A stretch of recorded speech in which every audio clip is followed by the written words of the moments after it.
Hey guys, welcome back to an all new episode of a pro wrestling podcast with Matt and friends. I'm your host once again, Matt Kozakowski, and alongside me today is the professional himself, Mr. Rhett Titus. Rhett, how you doing, man? Oh, I'm feeling gravy, baby. Matt, thank you so much for having me on. It's an honor to be here. Absolutely. It's my day, honor for you to be here as well, man. I'm very excited to have this opportunity to bring you on my show. Like I said before we started, one of the first shirts I ever bought on my own was an Online Express shirt. Big fan of your career. So, Uh, which one was it? it had like purple on it. It said ANX on the front, and it was like a Oh, purple shirt, okay. purple That was lettering, I should say. But that it was was like the t-shirt that came out the night that we won the tag titles, right around there. and Yeah. then 2 weeks later they got put on clearance. That's So, such a bummer, man. And we're gonna talk about that for sure. But yeah, one of the first shirts I ever bought was an All Night Express shirt. I've been a big fan of your career, like I said, man. Watching you progress and uh, character changes and getting to where you're being right now and being able to absolutely just be at the top of your game has been so cool to watch. Um, you know, basically, when I watch your career develop, I mean, you've gone through different kind of career paths. I mean, you've stayed in Ring of Honor, you've had so many changes. I'm excited to hear about all of it in this show. Let's get started. So, when you originally trained, you trained at the ROH dojo, correct? Or did you train somewhere else originally? No, I at the age of 17, I went and did the tryout at the to get into the ROH school. So CM Punk and Samoa Joe were running that tryout, and it was, something like 500 squats, 100 push-ups, 120 sit-ups, sprints, and walking lunges on concrete, and Shit. side lunges, and I mean, nowadays it wouldn't really be too much, but at that time, my only workout experience was with like football, and when the coach would be saying when he would turn his back, I would be skipping reps and stuff. So I wasn't really, Oh into yeah. working out. But yeah, I couldn't walk straight for a week, but I was the only one to complete it all, and I made it into the ROH school. But at that time, CM Punk got signed to WWE, so I was kind of in limbo waiting. But I kept showing my face at like shows, like helping out on ring crew and stuff like that. And then Austin Aries eventually took over as the head trainer, and that's when my training began. Oh, absolutely. I mean, that's pretty cool. I mean, so now, I mean, obviously the trainers are different for the ROH, everything like that. They work with AEW, everything like that. Now, you've done work with ROH still. Now how's the training regimen now for ROH working as AEW? Uh, I don't think they really have one as like at least an organized one, especially, everything's kind of under the same umbrella there. So the final incarnation of the ROH dojo was in Cockeysville, Maryland, and it was Will Ferrara was a trainer there, and Delirious and Jonathan Gresham, and um then COVID kind of shut that down. Right. but uh, but yeah, as far as I know, that like the AEW training, kind of is just they have some people before the show, or when they have TV, and they do it that way. Now, have they ever asked you to be like a trainer and help out backstage? Like, have you ever done any of the training camps or anything like that? Um, with the new Ring of Honor, no. With the old one, yes. I was always at a lot of the tryout camps and stuff like that. Just giving. I would like to, mostly keep quiet because there were so many other people talking, that I would just like to go to those camps just so I could, learn some stuff myself, Oh because yeah. the cool thing about pro wrestling is there's so many different styles, there's so many different techniques, there's so many different ways of thinking that you never stop learning. There's always something new to learn, and if you stop learning, it can be very detrimental to your career. Oh yeah, absolutely. And I mean, I think when pro wrestling is you constantly have to develop to get to where you want to be. And I mean, like you said, I mean, you just kind of sat back and, learned a little bit more, and you can tell how your progression is just constantly getting better while you're in your matches and everything like that. Like you see something different that Rhett Titus pulls out here and there all the time. And it's really cool to see. I mean, character growth alone is awesome, but in the ring, your technical skills, I honestly consider you probably one of the better technical wrestlers out there right now because your skill in the ring is just absolutely insane. Now, when you were with the ROH dojo and everything, when you were learning, how did you end up meeting Kenny King? How was the All Night Express formed? Because that was pretty much after your whole thing with Delirious and Daisy Hayes and everything like that. You ended up getting one of the biggest runs in Ring of Honor history as part of the All Night Express. Absolutely just killed it. You guys had such a solid division. How did you meet Kenny King? How was the All Night Express formed? Well, it's a funny story actually. I guess the first time I ever saw Kenny King was on Tough Enough, and I remember watching that and like being like, "Oh yeah, man, this guy's got to win," And for whatever reason, he didn't win. But yeah, that was the year that two girls won. That's right. Yep. Um, Anywho, fast forward. I may have met Kenny a few times, just hello, Rhett, Kenny, nice to meet you, Right. but my first impression of Kenny King that I ever had, it was September 15th, 2007. And I remember this date because it was my birthday. So That's an awesome it's my date. birthday. We're in Chicago, and it was the night of the Man Up pay-per-view taping. So that was the Dean and Generico versus Briscoe's Ladder War 2. Right. Um, Kenny King had like a weekend at Ring of Honor that weekend, and I'll never forget. It was, minutes before my match on my birthday. I'm sitting there, I'm busting out some push-ups, and Gabe Sapolsky sees me. He's like, wow. Yeah, I could just see on his face like he's impressed with all these push-ups I'm doing. Right. And well, I can't stop now. Like just keep busting these push-ups out. And trying to get that good pre-match pump. And then Kenny walks up and he sees Gabe looking at me in his amazement, and he goes, "Shit, Gabe, I don't even got to do push-ups before I go out there." And then Gabe just kind of looks at me like, yeah, look at this schlep over here doing push-ups, and like the whole like amazement just like was thrown out the window. Yeah. And I'm like, this guy, like, on my birthday nonetheless. Um, all right, whatever. So later on, Kenny was having his big tryout match. It was the YIR versus the Hangman 3. Okay. And Kenny's on the apron waiting for that big hot tag. And I was still doing the pre-show, still doing dark matches. So I was, still doing like ringside security. So you go back and watch all those shows, you'll see me like young boy in the corner, like, Right. doing crowd control or whatever. So getting all the streamers out of the ring, all that sort of stuff. And um, Kenny gets the hot tag. He does a springboard into the ring and just falls flat on his face.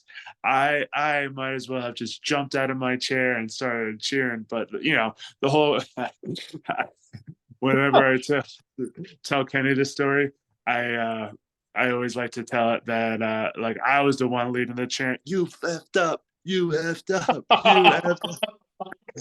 Because like boy, they were on him. And man, I couldn't be any happier because he the interaction we had earlier in the day, I was like, you know what, karma's real, and that just caught Kenny King. Oh And yeah.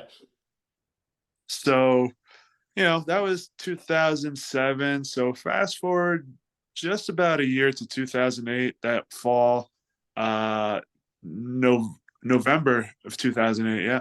So that was September. Yeah. September 2007. About 14 months later, um, Adam Pierce had taken over booking, and he's like, "Hey, I'm gonna put you in a tag team with Kenny King." I was like, "Oh, that guy," and when Adam Pierce told Kenny King that he was going to be in a tag team with me, he was like, "Ah, the student that wears the bow tie, So we were like both like not happy about it, but I was like, well,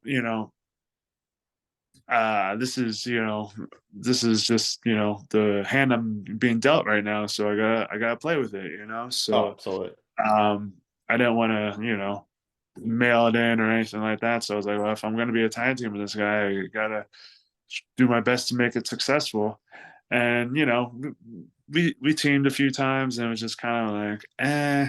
And then like something in the February 2009 just it just started clicking, and it was just like, oh, maybe this can be a thing, and as they say, the rest is history, right? Oh, absolutely. And I mean, you guys made such great history. I mean, you had such a stacked division, like I pointed out, Kings of Wrestling, the Briscoes, the American Wolves were there around that time frame too. Mhm. Steen and Generico, like you were a part of something special. And, you guys still get talked about to this day. You see it all over social media, myself included, posting about it. We want that All Night Express reunion because you guys trailblazed that division. You guys killed it. And your chemistry just there was there 100%. I like to think of this situation that you guys had, the gimmick that you guys were dealt, everything like that. They have a new tag team in WWE. They've been running for a little bit actually. It's a women's tag team, Katana Chance and Kaden Carter, and they call them like the life of the party. And in my head, I'm like, no, there's only one life of the party, Mhm. and it's the All Night Express. 100%. But your guys' chemistry was so great. I mean, so when you guys finally found that chemistry, how did you guys like come up with your finisher? How did you guys end up coming up with the name, everything like that? Well, for a long time, we didn't really have a tag team name. We were just kind of the Pretty Boy Pitbull, Kenny King, Addicted to Love, Rhett Titus. It were just a team. And we had matching ish gear, but not like matching gear. Like we would wear the same colors. Um, and then we kind of got like rechristened at one point when Austin Aries became a heel, and he took us under his wing, and he Right. was going to be the greatest manager that ever lived. And it was when Jim Cornette was featured on TV.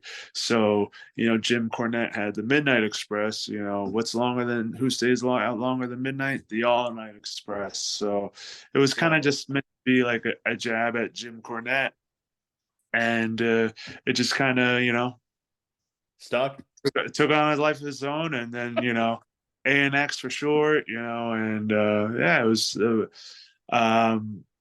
and then the chemistry, like it was hard because a lot of times, like when you're in a tag team, guys you train with, or guys that you live by, or stuff like that. But like Kenny was in Las Vegas and I was in New Jersey, so it's not like we could like meet Right. together to go train somewhere. So we kind of had to come up with some stuff, and we were sitting there like looking for a tag team finish, or thinking of one. And Sal Renaro, actually, he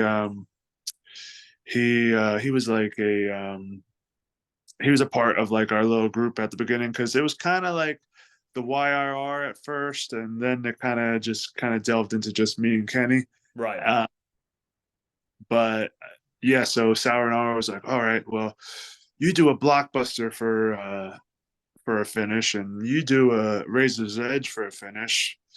well, what about if you guys put that together in a tag move? And with the Razor's Edge, it was kind of not Trickier. clean, so we just Right. power bomb, and hey, it worked out, and it became pretty cool, So um, it wasn't really one that like a lot of people were doing or have done since. I think the only other team I really ever saw do it was LAX, Santana Ortiz. Yeah. I know the Street Profits do something similar. I think it's like an electric chair blockbuster. Oh yeah. So similar, but I mean, you really haven't seen it much since, like you said. And I think it's because when it's done perfectly, you kind of just leave it alone. Yeah, yeah, and Kenny would pretty much always do the springboard with it too. So that was like a whole nother level of, you know, Oh yeah. accuracy and um, toughness to pulling it off. But there's not many times where we messed it up. Oh no, definitely. And like you mentioned, like you pointed out, I mean, doing it into from a razor's edge, I mean, that has to be probably trickier than all hell, to get them over the head and perfect it. I'm glad that you guys changed it because I think that could have easily hurt somebody. Oh yeah. Yeah. Now when you and Kenny were teaming, you guys had one hell of a run on your way to winning the ROH tag titles. And I remember this like it was yesterday because I remember you guys winning the tag titles and I was so pumped because like I said, I've been a fan of you guys for so long. And then when news broke 2 weeks later that Kenny King was leaving to TNA, how did that make you feel? Like, were you approached to join TNA as well? Was it just Kenny? How did that whole thing transpire? Did you ever have any animosity towards Kenny about the situation? So when Sinclair Broadcasting took over the company, basically they handed us contracts, and they were for 18 months.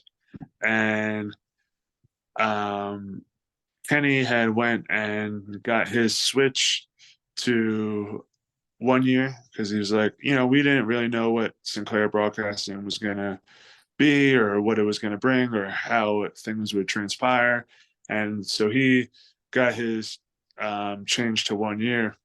And I remember I was like, oh well, I want to get mine changed to 1 year too, and like it was just like everybody was leaving, and it was like I was just like what I'll just sign it.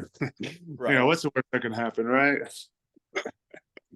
And so just so happens Kenny came his contract came up the day of Best in the World, where we won the titles, and they had a new contract for him there, but I guess because at that time, like, you know, Ring of Honor was very it was like a skeleton crew for the office, so they had a bunch of different jobs, and Right. stuff like that. And I guess they had forgotten to give Kenny his new contract, and yeah, and we won the belts, and then he was not, under contract, um, and then they tried. Then there was like a TV taping the next week, and they tried to get him to sign something there, and he's like, well, I got this. I may have like something coming up at TNA, and and they're like, well, don't do anything crazy with the belts, and Kenny's like, I would do anything with the belts, and then the morning of the TNA show, I got a call very early in the morning, and it was, hey, do you know what your partner's doing right now? And I was like, no. And he's like, he's at TNA. He's gonna wrestle tonight. I was like, oh, uh, all right. Well, I'm at home, and, he's like, all right. Just hang tight, and you know, whatever. I don't. I just remember being like, oh no, like because that's what sucks about tag teams is sometimes, somebody else can do something or get hurt or make a certain decision, and you kind of gotta go along with it, because it's not just you're focused on, it's two people, so Right. and then uh then Kenny had called me later, and he was hot, he was heated, apparently him and Cornette were going back and forth on the phone, and it was, it's an ugly situation all around. And he went, he wrestled Johnny Yuma that night. All right. Right. Yeah. Shout out to Johnny Yuma. He's the man. He's And somewhat underrated too. Johnny yeah. Yuma, dude, Rockness Monsters is a great tag team as well. I love them too. They're fun as hell. And yeah, he went out, he killed it, and he didn't do anything, with the belts or anything, but um I guess it didn't look good for Ring of Honor having, one of their champions on another television program. So they released him, and I'm just, sitting watching it on happen on social media like everybody else, just like, oh, oh, Right. ah. And like, with his release, it was stated that, we would be stripped of the titles too. So I'm just like, I'm sitting here with the title, and I'm like, oh, great. Like, Oh, you know, definitely. And I remember that like it was yesterday. Like I said, I mean, um, now with that whole thing happening, was there any backstage heat towards you, like your tag team partner leaving? Was there anything like people saying like, "Oh, well, Rhett, what are we gonna do with him now?" well, um, you know, uh, there was this high spots video that we had recorded about 2 months prior. It was like a full case of tails. So basically, they give us a case of beer, and we just kind of talk like how we're talking, Right, right. stuff like that. And they asked about the new ownership for Ring of Honor, and you know, Kenny kind of he didn't, you know, really go too crazy about in on them, but you know, the trailer to the video comes out the next day after Kenny showed up and after he got fired, and Oh you man. so it was taken out of context, and it just looked really bad. And so Kenny was kind of, tap dancing on the subject for the video, and then they and I'm sitting there next to him in the video, and so when in the real video, then I kind of, because that's how me and Kenny always worked, good Right. cop, bad. So then I kind of babyface the situation and talk good about the company, but of course that doesn't come out in the trailer, you know. So I remember, like, as it's all coming out, I'm watching it go out, and I'm like, oh my gosh, this is, here I am right next to him, and like I'm getting phone call like, do you not want to be here? Like, are you not happy Oh here? You shit. want your release? Like, I'm like, oh no, like, and it was just but once the video actually came out and they saw what I actually did say, it was kind of swept under the rug at that point. But there's a little, I don't want to say I caught heat for it, but um at first it was unsure where I was, but Right. I was always, a loyalist to Ring of Honor through and through. So, I never really wanted to leave or anything like that, so I, it wasn't really, on my mind. So I was like, oh no, like, this is all blowing up in my face. So, Oh, yeah, definitely. And I mean, 100%. And I definitely understand that. I mean, especially with the timing of everything, right? The video yeah, drop and everything like that, yeah. That that, video probably wouldn't have came out for like another 6 months. oh, geez. Yeah. So that But could probably just they, completely fucked they, everything were, right there. they were just like, oh, you know what? Let's put this out right now. Perfect Strike. timing. Yeah. Uh, Oh, no. I'm, I'm trying to explain. No, you got to see the rest of the video. Not for No. 6 months, though. Yeah. No, I mean it's crazy that happens, but like you mentioned too, like when it comes down to tag teams, it always falls on the It's always that has to be, either one or the other, right? If something happens, like you said, if they get injured or they go somewhere else, that can fall on the other partner. And it could either put them behind or it can make them grow. And you continue to develop because immediately after you entered in a tournament for the ROH tag titles, and your tag team partner this time was Charlie Haas, who you guys just won the tag titles from recently. Yes. Now, what was it like getting to team with such a legend as Charlie Haas, somebody who I don't think gets a lot of recognition, who deserves it? What was it like to team with Charlie Haas? It was really cool because, I learned, even though we only teamed for like what, 3 matches or something like that. Right. I still got to learn from him, which is cool, because I remember, when I was, a kid watching, and him and Shelton Benjamin were a tag team on TV. I was, oh man, like these Yeah. guys are, so, and like it was funny because when they were running hot in WWE, it was always like, oh, one day, it's gonna be, I want to see World's Greatest Tag Team versus Kenny King and Rhett Titus, Yeah. and then we finally got to have it and have a big long feud, and we eventually won the belts from them. Then I got the team with Charlie, but yeah, it was cool.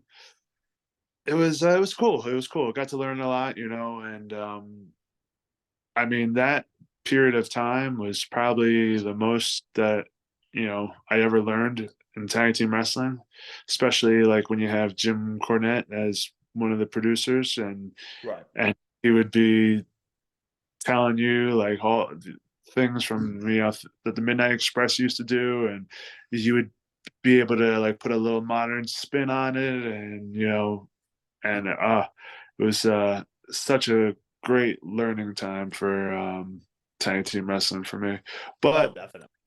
it's kind of crazy though, because at that time I was very like invested as being a tag team wrestler. So um, any like real like thoughts or ideas I had were kind of pushing always towards the tag team. But then all of a sudden, your tag team partner's gone, and you're on your own, and you're like, oh man, now what? Like, who is Rhett Titus like without Kenny King? All right. You know, so you kind of have to find yourself all over again. And I think that's what happened too, is because I think after that, you kind of were, did your own thing for a little bit, and then you got put into Scum, right? You were a part of that for a little bit. Scum was hot right when it first started, right? And then it kind of lost that momentum, I felt, a little bit after a while. You hear a lot of people talk negative about Scum. I've seen it a few times. I've had friends that said, well, that wasn't something to remember, but I remember it quite frankly. Do you think that there's anything that Scum could have got done more to get over more with the fans? Or do you think that everything that Scum was doing was pretty consistent? I mean, the whole point was people weren't supposed to like this. Right. Like Fair. uh you know people were used to liking Scum because Kevin Steen was in Scum and people like Kevin Steen. Oh, But, absolutely. it was just, all these other people joining Scum and changing Scum from what it originally was is what, eventually turned Kevin Steen babyface without, having to kiss babies and, you know, Right. Right. walk old ladies across the street. He could still be Kevin Steen that blowing boogers and spitting on people and Package pile driving everybody. yeah, yeah, that the people like, Right. so Right. now, having so I believe it was kind of designed for that. And so I think the goal was accomplished, and the the real cool thing for me throughout that whole process was I was such a huge, huge Steve Carino fan. As a Oh, kid. yeah. Like Steve Carino was my number one. I was Such a and badass dude.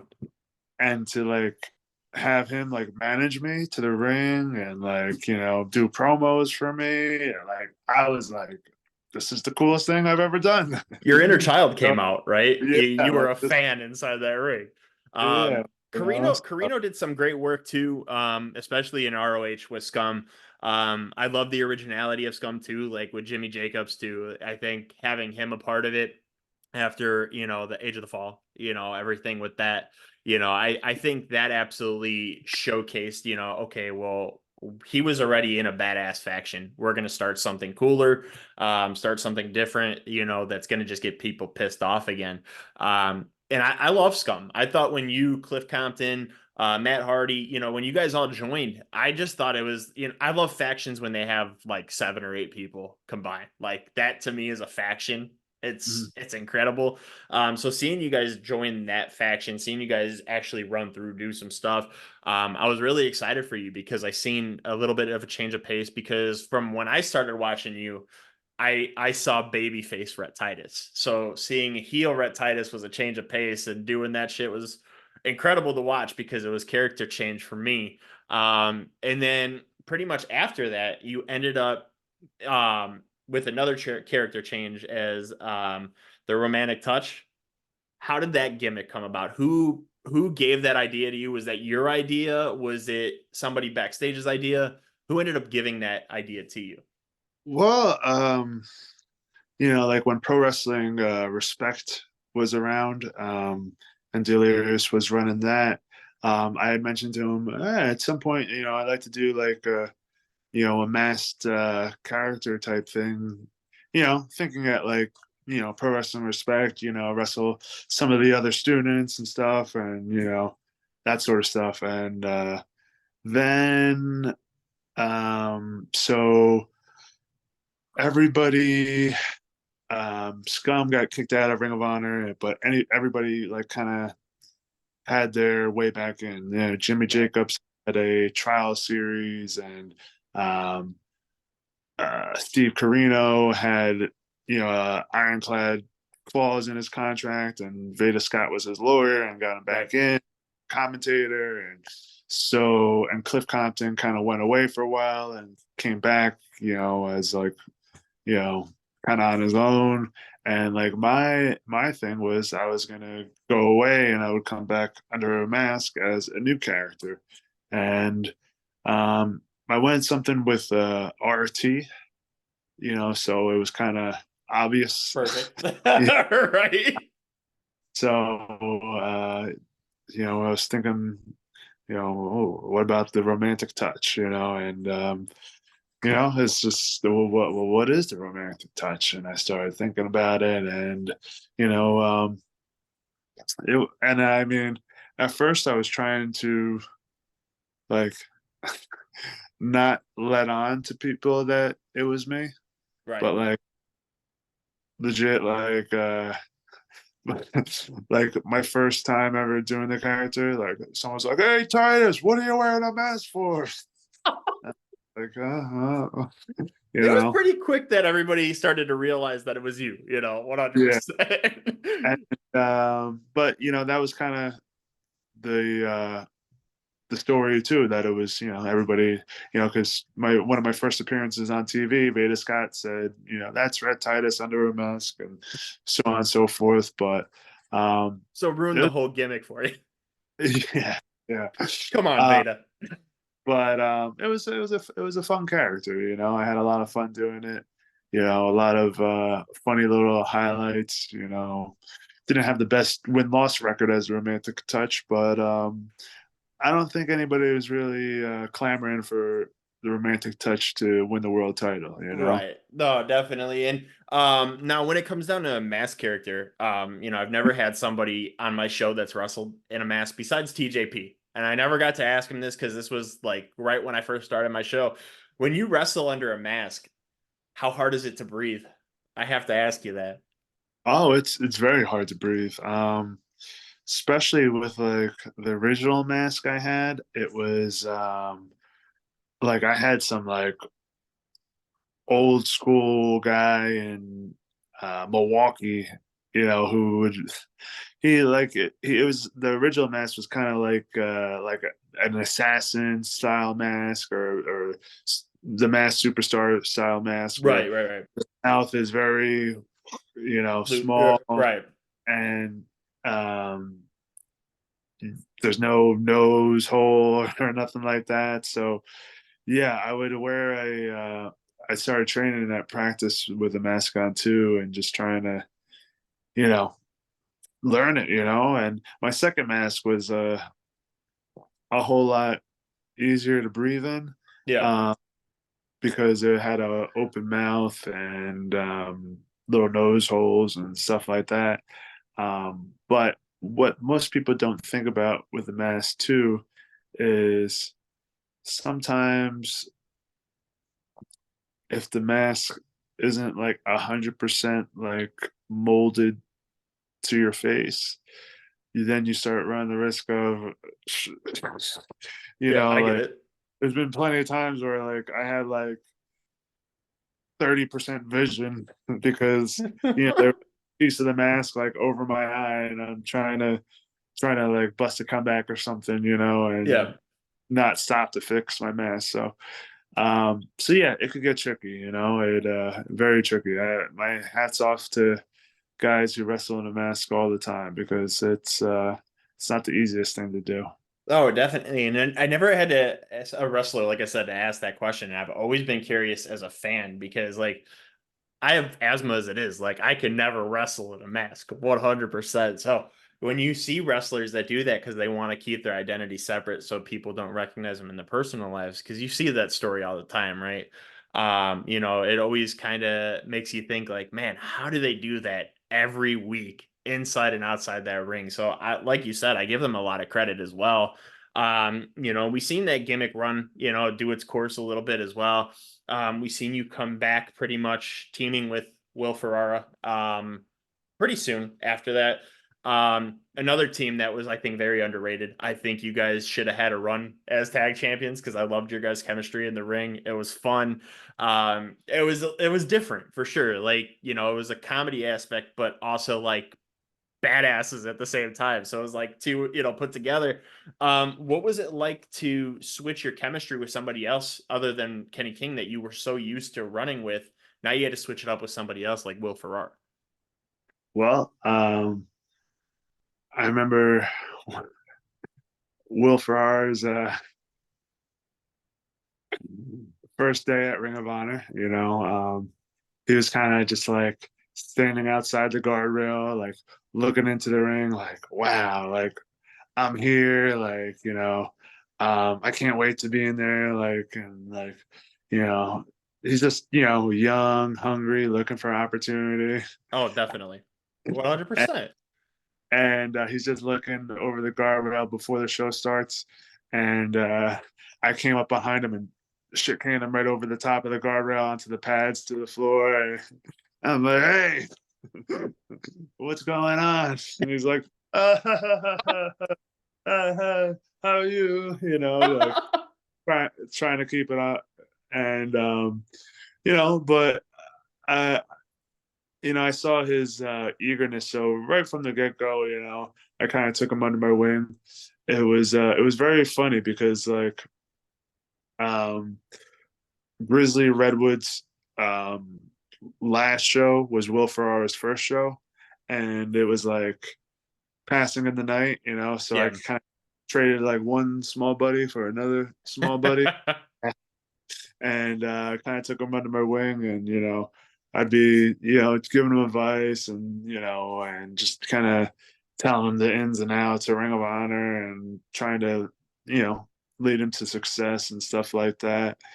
But um, very early on, I learned that this hi, hey guys, happy to be here, wasn't really who he was. He was a Right. very angry and he was a very angry New Yorker, Yeah. and he was very easy to push his buttons. And one of the things that kept me occupied on the road was just busting Little Willie's balls, and the Little Willie name was around for a long time before it ever saw the light of TV, Oh, definitely. uh, I had a song that I would sing to him, and about being Little Willie. And well, actually, there was plenty of songs about being Little Willie, that I would sing to him, and just drive him nuts, and That's and awesome. he'd get so angry, and Then eventually, I I started doing like little videos online, and just because he was always around me, I would all right, little Willie, I got the spot for you in the video. You're gonna put this glasses and mustache on, and you're gonna pretend like you want to buy one of my T-shirts. I And love it. so yeah, and then I was like, oh man, this he makes this angry guy makes really good character, this little Willie thing, and we started doing all these big dog little Willie videos, and I wasn't we weren't even together on TV or nothing, and people started really taking notice to it, and then there was a there was a company in Philly, Pro Wrestling Explosion, that was ran by this guy Sly Stetson, who actually used to be a former Ring of Honor student, and he had a brief run on the pre-shows as a manager. But he hit me up one day to book me, and he's like, "Hey, I wanna book you, but I want to book you as a tag team, Big Dog and Little Willie." I was like, "Oh, really?" I was like, "Oh, yeah, let's do this." And so we had a match at his show, and Carrie Silken just happened to be at that show because it was close to his house, and Delirious was also on the show, and he was like, he goes up to Delirious and he's like, "You see this? This is what needs to be on TV. This is money, right?" And Delirious was like, and that was probably in April, and then by July we were a tag team on TV. So and shortly after that, the dogs were born, and it was it was very life imitating art. Oh, Like definitely. It's so funny because, like you said, I mean, he brought his character, or real persona, to TV, and it was great because your guys' chemistry, like him just kind of giving you like the looks, like, and you making the jabs at him, like I loved it. I just was watching the match that you guys had, I believe, like I was saying, so it was against Simon Grimm and Flip Gordon, and I believe you guys came out in your Christmas stuff. That was hilarious. Like he hated being Rudolph, but he had the little red nose and everything. Oh man, but I loved it. Everything that you then you did, like the little spanking thing. Like he looked at you like, get the fuck off me. uh, I had so much fun teaming with Will, and like the greatest part about it was um, I had never seen a tag team like that before, where like you see these like odd fellow tag teams, but you know guys that couldn't get along or whatever. Yeah. But like the difference with us was that like us not getting along would lead to success for us. So, and it was a different spin on a tag team. It's just because that's what I always want to do. I just always want to do different stuff and try to do something that's never done before. But it's very hard to do in pro wrestling. But Oh yeah, definitely. I mean, everything's been done to an extent, right? You have little pieces here and there. Um, Now when you were teaming with Will, you guys got matching gear almost pretty quickly.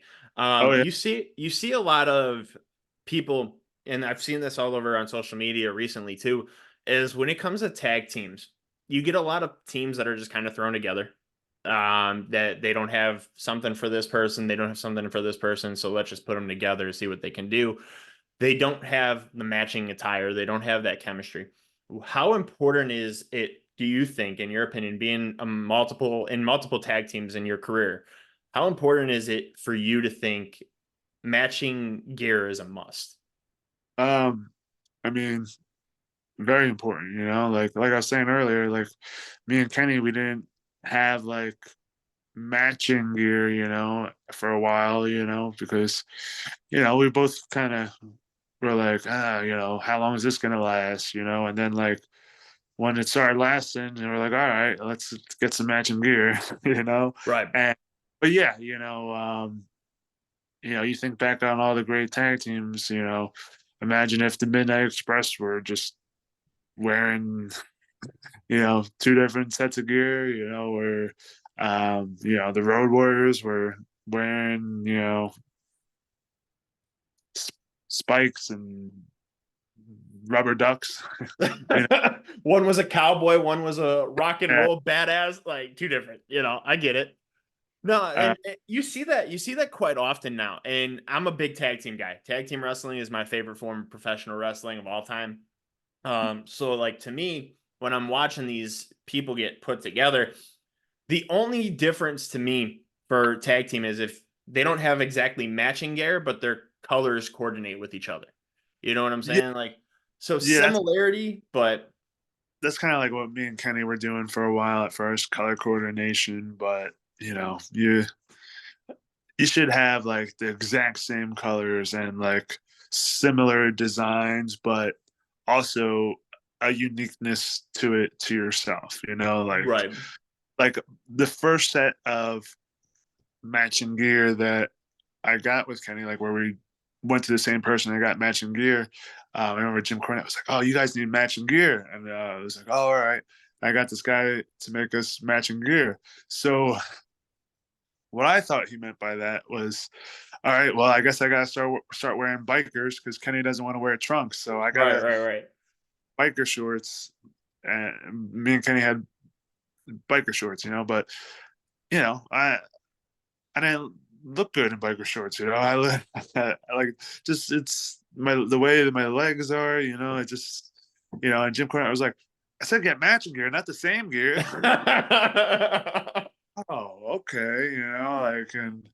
And then like once we started getting more gear, I went back to trunks and Kenny would still do his bikers, so there's a certain uniqueness to them, but they need to still be uniform.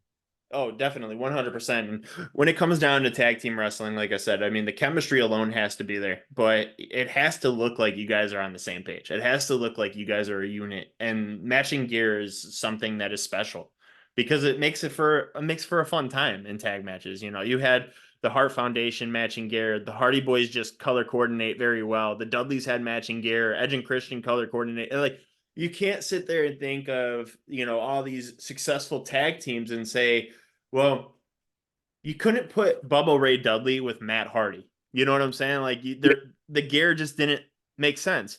But you think of all the great tag teams, all of them had matching gear. Your guys' opponents when you guys won the ROH tag titles, the world's greatest tag team, they had matching gear. They Yeah. changed it up a little bit, but they still had similarity. And I think that's very important. You get a lot of these teams that, like I said, just get thrown together and that's how it is.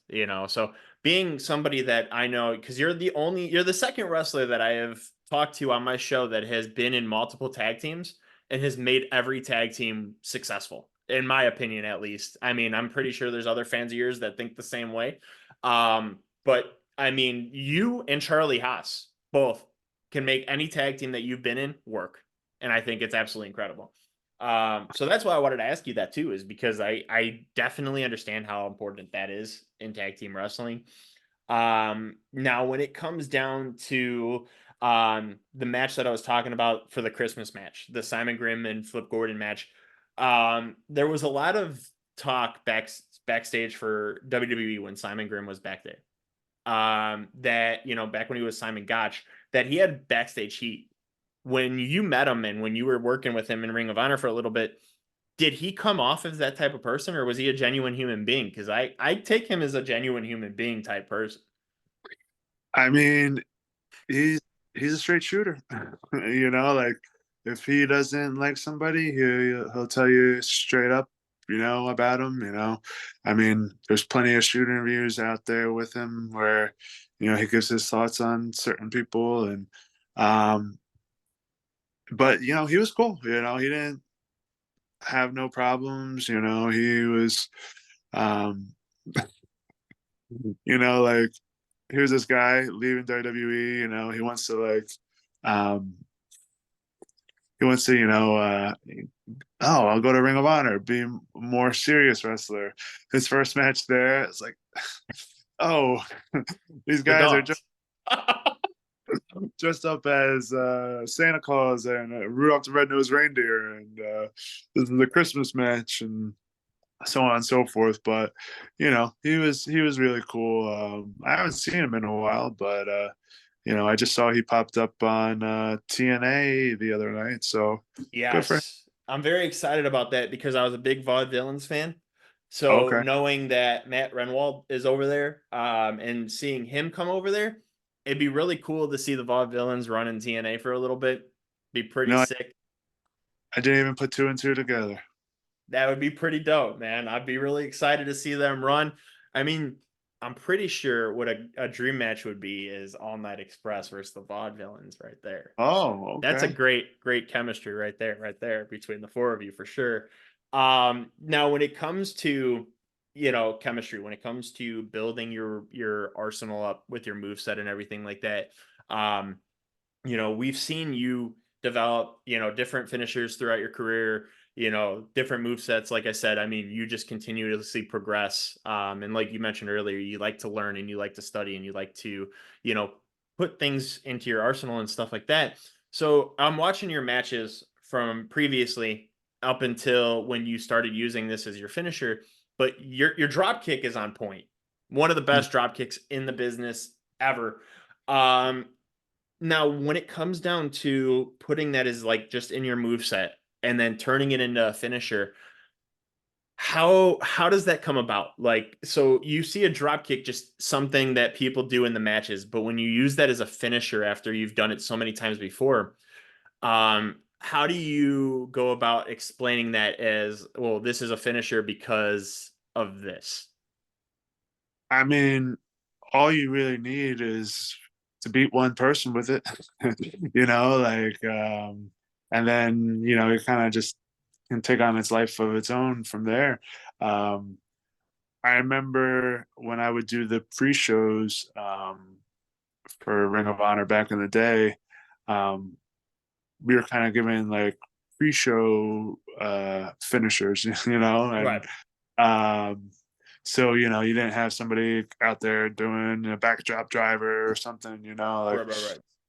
mine was the drop kick, and granted I didn't win a lot of matches back then, but there was definitely some people that were coming through Ring of Honor like for a tryout or getting a look or whatever, and they'd be like, "Oh, no, no, no, we can't do a drop kick." So it was always like a struggle, to try to, you know.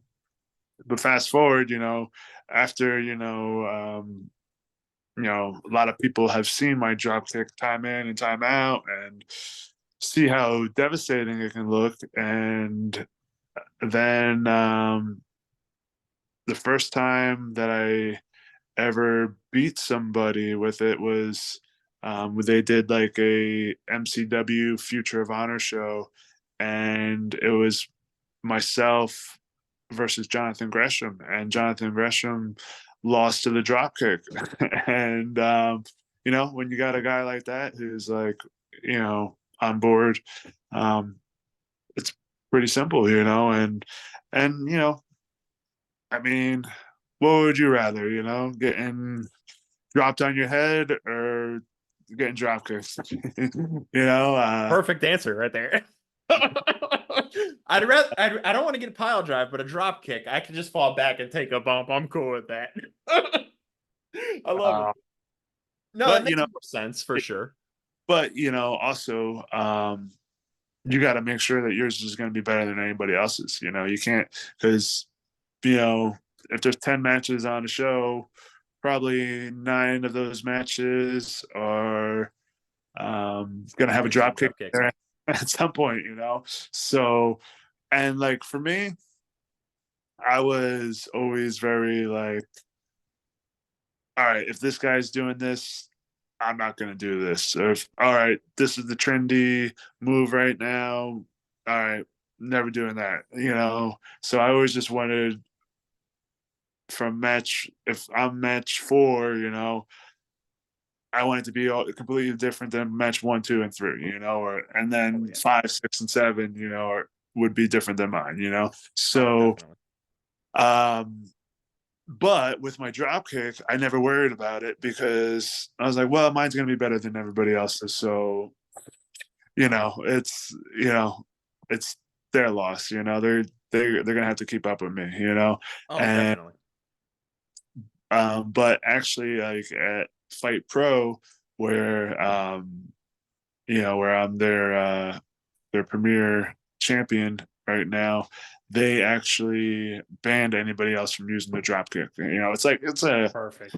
unwritten, but it's a knockout finish there. Oh yeah. So it it's the Fight Pro stuff is very sports orientated, and there's divisions and rankings, and you get points based off how you win and what like a knockout is the most points you can get, and that's how I built up so many points to eventually win the title was with the drop kick. So it Fight Pro's concept is incredible. I love the concept of it because it kind of gives that what is it? I can't think pure championship vibe, but like you get disqualified if you go outside the ring or what, yeah. it's pretty cool. I love the concept of that. Well, when you have indies that have you know let's say 12 matches on the show, and 12 of those matches are pretty similar looking. It's like how can we stand out? How can we be different than anything else? And it's Right. just, hey, let's just keep it all in the ring. Like, wow, oh wow, It's rules. cool, man. There's rules. Oh wow. This is actually a match? What? I, I love the concept though. Like I honestly I just actually learned about it a few days ago when I was watching some of your matches and stuff. I actually just learned about Fight Pro and I started learning more about it and stuff. And like I said, the concept of it is really cool because it's not like anything you really see. If you're a fan of pure wrestling, from Ring of Honor, you'll be a fan of Fight Pro because it absolutely brings like honor to the actual match itself.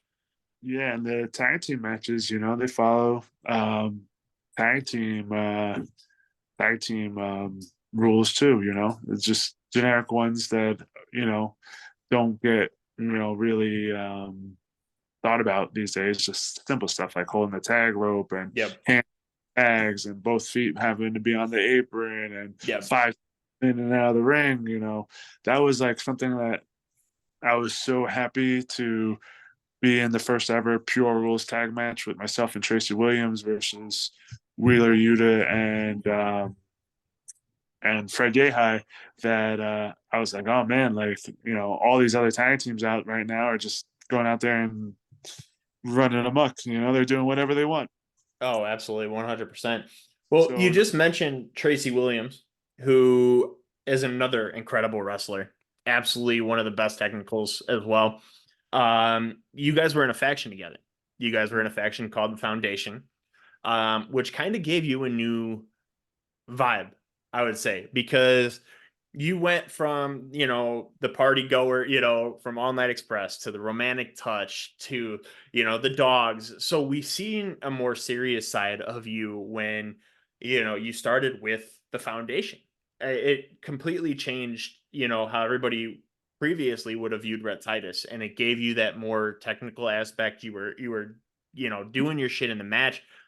When they presented you to be a part of the foundation, how did that come about? How were you approached to join them as one of their guys? well, like I was talking about that match with Jonathan Gresham before. Jonathan Gresham and I had very similar mindsets about you know pro wrestling and how it should be presented and how Ring of Honor should be, and because he was a big fan of the early days of Ring of Honor, much like myself, and kind of seeing where it had gone, and how you don't really notice when you're involved in it, but if you take a step back and you're like, oh wow, like you know, and like watch the old stuff, and you're like, oh man, like people aren't following the code of honor, people aren't um, adhering to the rules. Like if you watch the very early Ring of Honor stuff, it's like there's no run-ins, there's like everybody Right. does the honor, They're like, one guy didn't do the code of honor, and that was Christopher Daniels, because that was His thing. part of his gimmick. So, but so yeah, and yeah, so we became friends and stuff like that, and then it was the first Ring of Honor COVID bubble taping, and we so excited, like doing this the Zoom, we're like, oh, we're gonna get back up and running. I'm like, oh, yeah, I can't wait, because like I had just right before COVID started, I had just signed a new contract, and like it was like, all right, like I really need something to happen with this one, because like I was pretty much told that I wasn't wanted, you know, and pretty bluntly, by um, the the office guy, and but I was, determined to, shove it up his ass, and then COVID kind of happened, and I was like, oh well, oh See no, ya. just running out of time, and I'm just like, what am I supposed to do? And so they had the Zoom, and they're like, all right, um, we're gonna come back. We're gonna do these tapings. It's gonna be a lot of testing and so on and so forth. And then then they're like, all right, so not everybody's gonna be there, but don't get discouraged. And I was like, oh, here we go, And they're like, the only people that'll be there were people a part of the Pure tournament. And I was like, oh, well, uh, I won't be in that, just because I knew that's not how they viewed me or anything like that.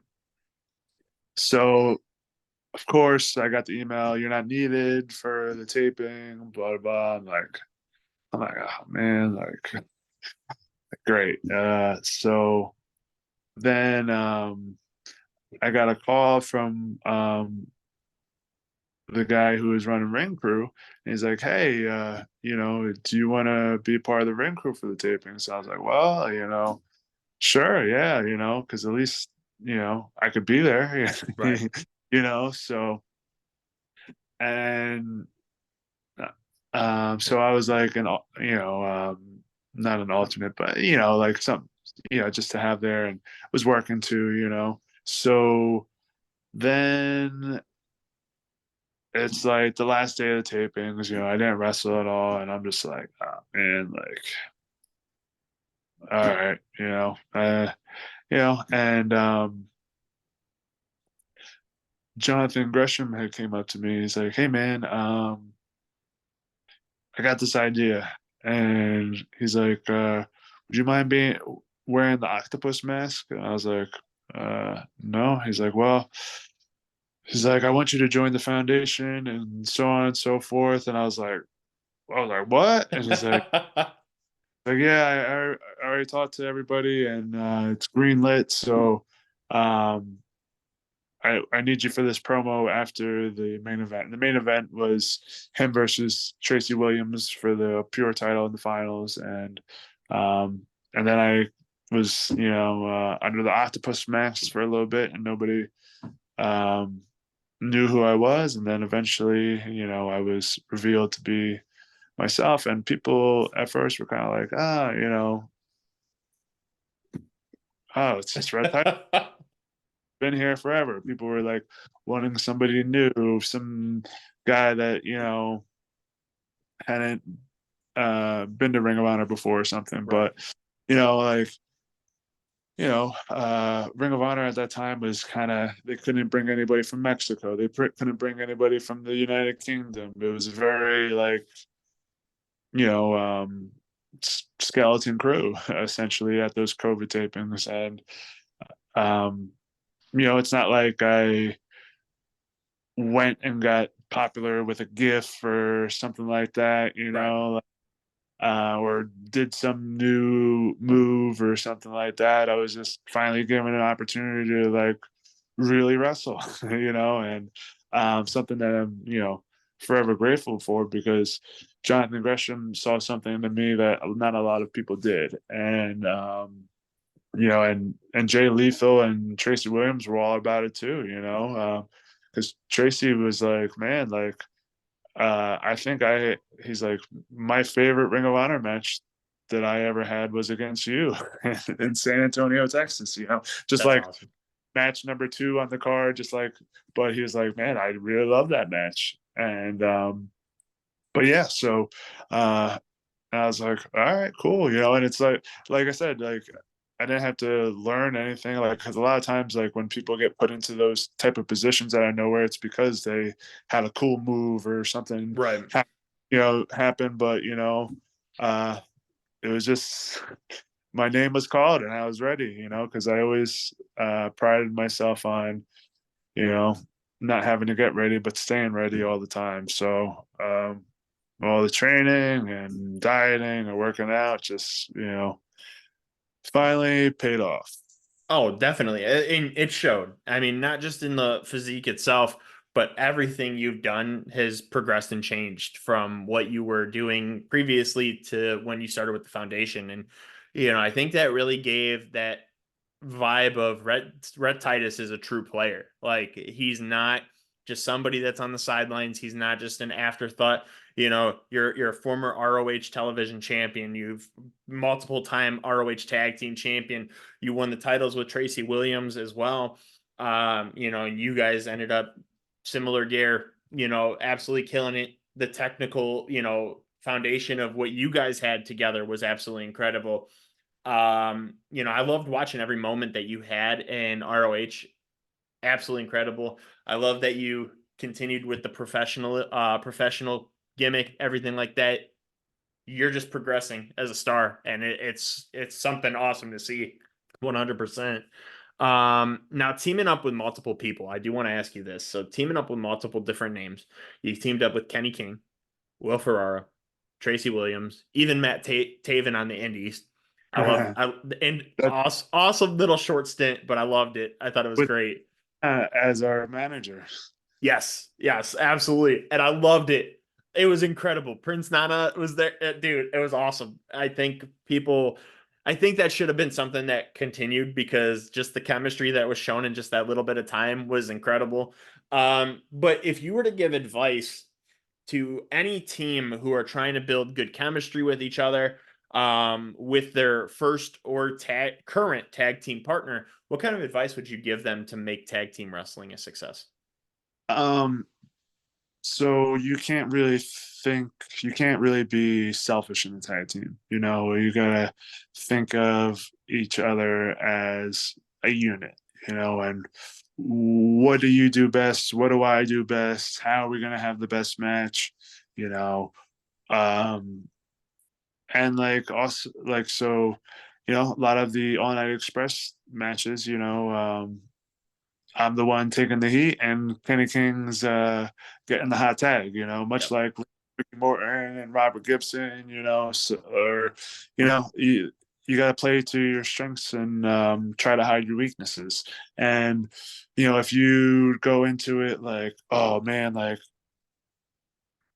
this is what I want to get out of this tag team, like you can't really think like that. You got to think like this is what we got to get out of this tag team, because you can think like that, and what's going to happen. Eventually your partner is going to realize that he's going to start thinking about himself, and it's not really going to end well, and you're going to have two guys out there trying to do two different things and with two different goals. There needs to be one goal in mind to get you to the finish line. Oh, definitely. And I think that's what makes tag teams successful. I mean, like you said earlier, you have to put your faith in that tag team partner to make it something special. And you can't go in there thinking like, man, I should be a solo star. You should play the hand you're dealt because you can make that successful. You had a guy like Paul London who was in WWE in the cruiserweight division, killing it, doing his thing. But then I think people started to realize like, okay, well, what's there to do next, And he ended up teaming with Brian Kendrick. Look what happened there. Magic. I mean, You could, and that's just a prime example. You could take something and make it successful and just ride that wave because you could be one of the greatest acts in professional wrestling. And like I said numerous times in the show, All Night Express is always going to be one of those teams that stick out to me. You guys easily top five favorite tag teams of all time. Your chemistry, the just everything you guys had was just something special. And I think that's going to be where we have this last one of the last questions here. Will we see an All Night Express reunion in the near future? Wow. I would like to hope so. Because man, it never really got its fitting end, where would that be? Who knows? Like that's the crazy fun part about it is it may take place on an indie somewhere. It may take place on a pay-per-view somewhere. You never really know. I mean, I hope for it. It'd be really cool, especially now where we kind of went our separate ways for a while. He went with LFI, I was with the Yep. foundation, and it'd be kind of cool to bring it all full circle again.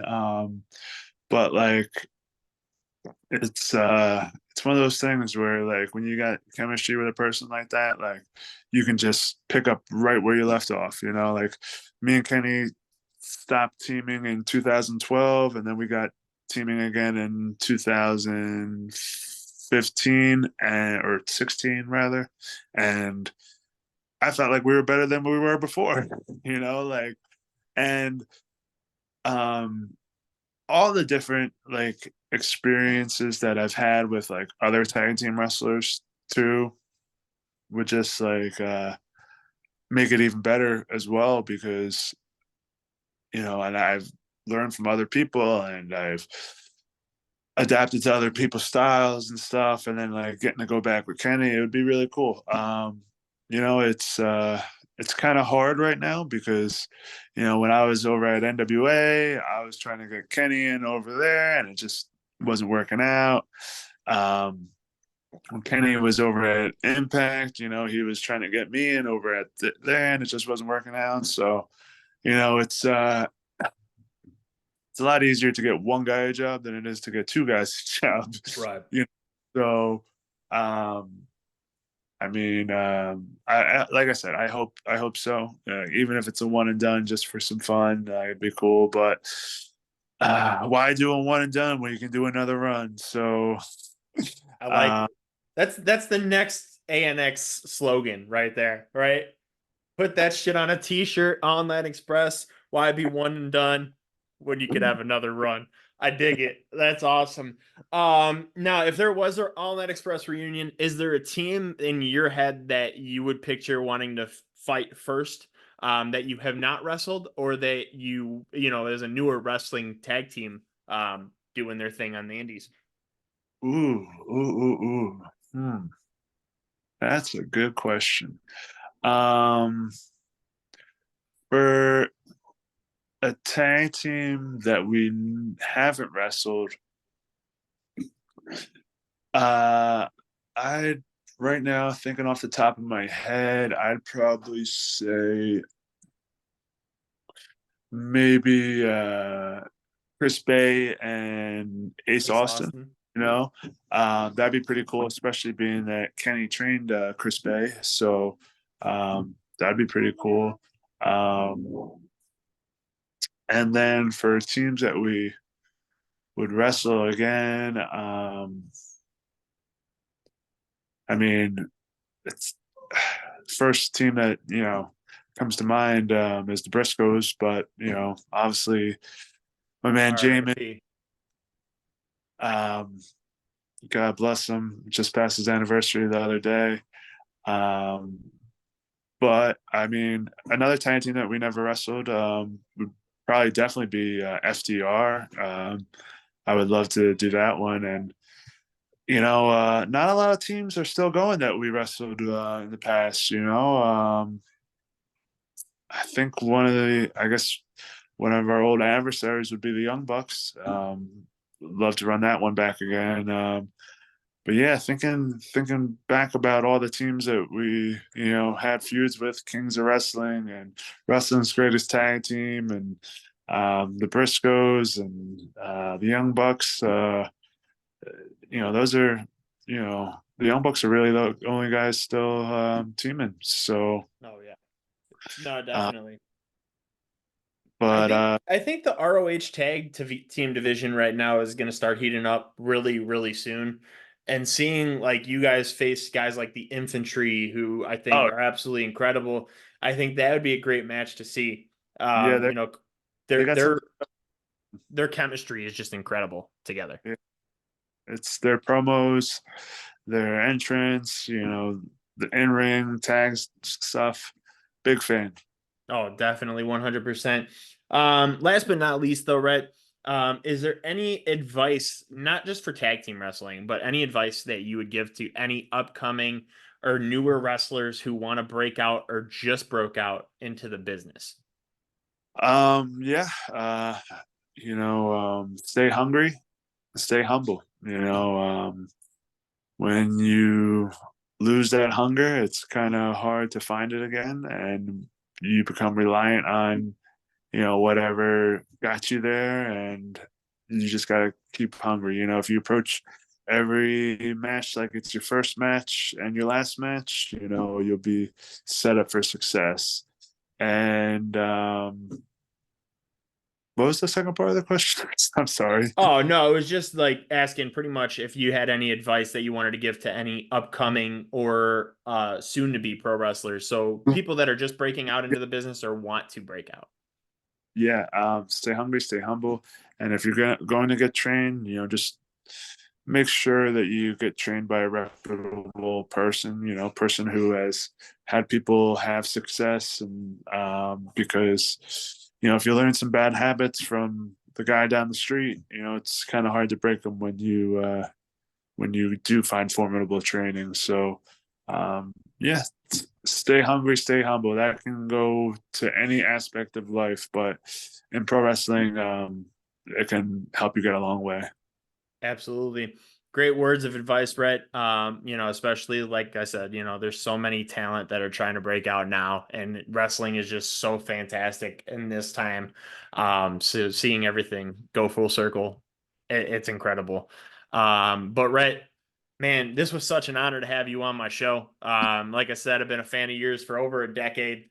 You're still progressively getting better each and every time that you're inside that ring. Absolutely incredible. Your drop kick is, beautiful. I love it. I miss the bow tie. I do. But Rhett, I mean, like I said, man, this has been such a fun time. I really enjoyed hearing about your career. Like I said, man, I wish you more years to come, successful runs, hell of a talent, man. You absolutely kill it. So thank you for your ears in the business. Thank you for coming on the show. Where can the fans find you at on social media? So Twitter at Rhett Titus ANX. That's RHETTTITUSANX. Yeah, I never changed my Twitter handle just because that's my style. It's a you know, throwback. I love uh, it. uh, it's Instagram, same handle, and then TikTok. I'm not really sure what I'm doing on there, so I'm on though. That's just Rhett Titus, and Facebook.com/Rhett Titus as well. So um, YouTube.com/Rhett Titus and ProWrestlingTees.com/Rhett Titus ANX if you feel inclined to buy yourself a t-shirt. Absolutely. And I think that's one of the best things people should do is be so, repping Rhett Titus merch. So please go get yourself a shirt. Please go follow Rhett. Absolutely amazing career so far, man. I know you've been in the business for quite some time, but you're still killing it. You're still doing your best. And I Yeah, I can't got wait. got my anniversary coming up on the 27th. So what are we 20? So I guess this is my 18-year anniversary. In the business for quite some time, man. first match. So yeah, 18 years this month. So Happy anniversary, man. It's been a hell of a what am career, man. I've loved watching every moment. You just progressively get better each and every time, man. thank, So one of the best thank you. technical wrestlers in the business. Absolutely incredible. Thank you for coming on the show. Until next time, guys, I was your host again, Matt Kozakowski. This is the professional Rhett Titus. You guys have It a has good been an one. Thank you so much, Rhett.